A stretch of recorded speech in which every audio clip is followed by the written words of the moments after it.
ঠিক আছে আমি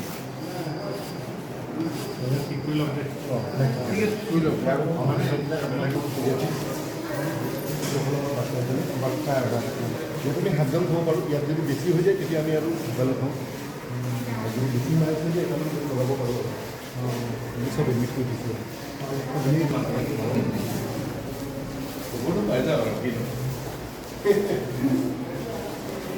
পইচা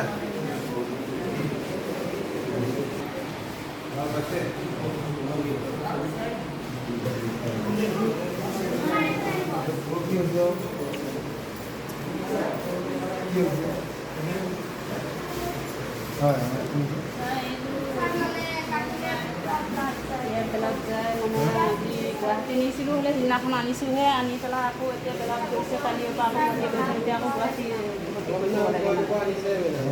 গুৱাহাটী পৰা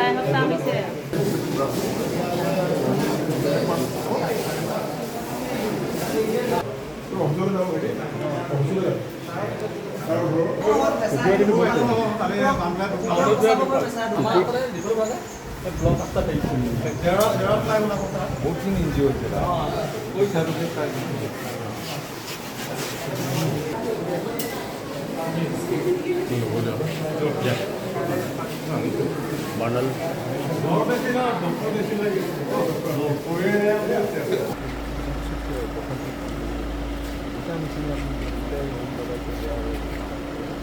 ঠিক আছে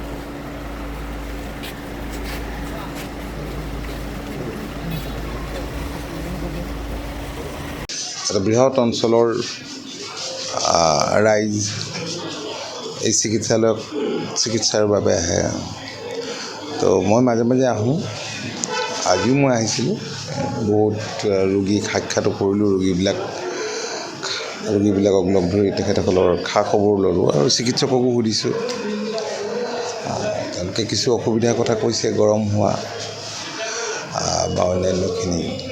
মই কৈছোঁ চিকিৎসকসকলক যাতে ৰোগীয়ে ভাল চিকিৎসা সেৱা লাভ কৰে তাৰ প্ৰতি সকলোৱে সচেতন হৈ যাতে কাম কৰে তাকে মই কৈছোঁ এইটো কেনেকৈ হ'ব পাৰে বোলে সাৱধান হ'ব লাগে এইটো অভিযোগ আগৰ পৰা আছে নাই এইটো তেনেকুৱা অভিযোগটো উঠাটোৱে দুৰ্ভাগ্যজনক আৰু মই নিজেও আজি মই দেখিলোঁ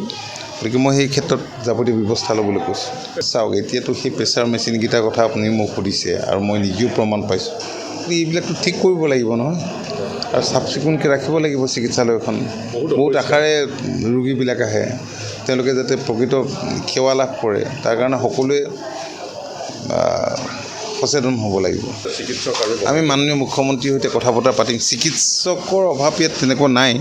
দুই এটা ডিপাৰ্টমেণ্টৰ চিকিৎসক নাই একেবাৰে নাইকিয়া নোহোৱাও নহয় বেলেগ ঠাইৰ পৰা আহি তেওঁলোকে ইয়াত ডিউটি কৰি আছে গতিকে যিখিনি অভাৱ আছে সেইখিনি আমি দূৰ কৰিবৰ কাৰণে চেষ্টা কৰিম স্থায়ী চিকিৎসকৰ নিযুক্তিৰ ক্ষেত্ৰত 8জন ডক্টৰ আজি কিছুদিনৰ আগতে ইয়াত নিযুক্তি পাইছে এবছৰলৈ দিয়া বুলি শুনিছোঁ ঠিক সেইখিনি ঠিক কৰিব পৰা যাব